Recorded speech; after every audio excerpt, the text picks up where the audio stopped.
So we rented a car in Costa Rica, and we've been advised to make sure and take a copy of the paperwork from our credit card showing that we were covered insurance wise for the trip.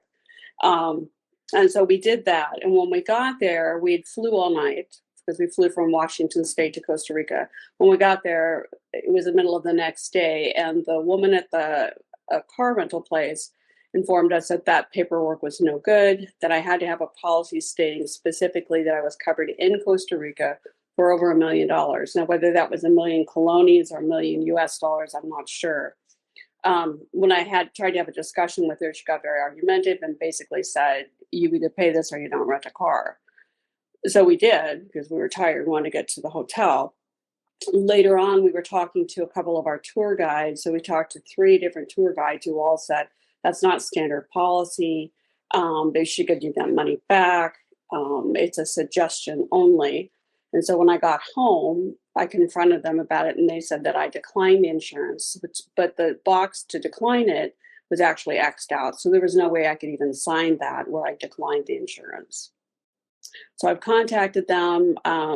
They basically said, you declined it. That was we never upsell. Customer service is important to us, but however, you declined it. And so that's where the conversation has been left. They're not responding to my emails anymore. Well, I think just, one, public awareness, that people need to be aware that, be careful when you go there. Not every rental car company will do that, which we didn't know. We just picked one that sounded like one from the US. That's not the standard policy. You're not obligated to have to pay that. And, ideally, I'd like to have the money back from the insurance. We rented the car, we returned the car in good condition. I'm happy paying for the car because that service is rendered.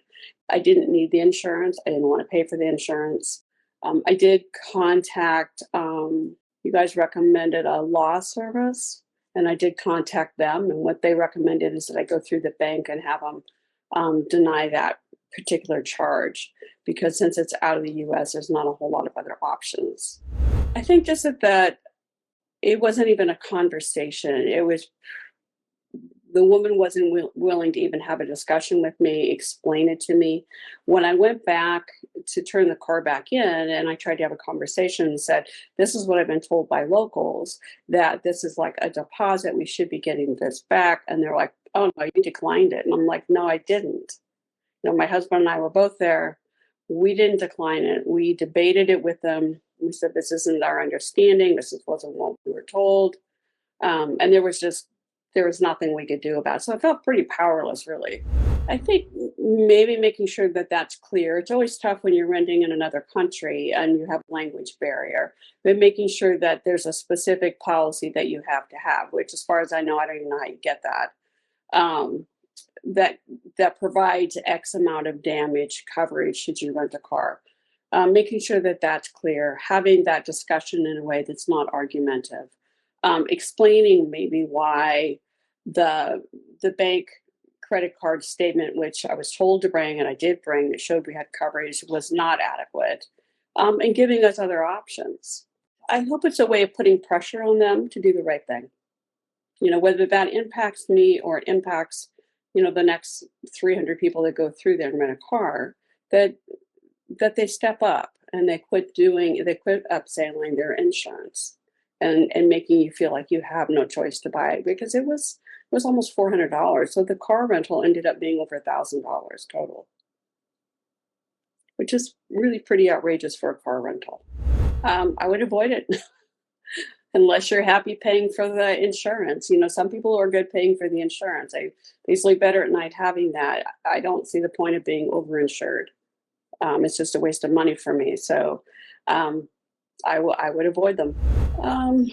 Just that the customer service really needs to be fine-tuned. If that is in fact their policy and there's no way around that, I think there's a lot of ways that you can make that clear without being argumentative. That also was a challenge for me. I'm a reasonable person. I can have a reasonable conversation. I was tired. If there really was no other choice, that could have been explained to me in a way that made sense rather than this is it, you're out of luck.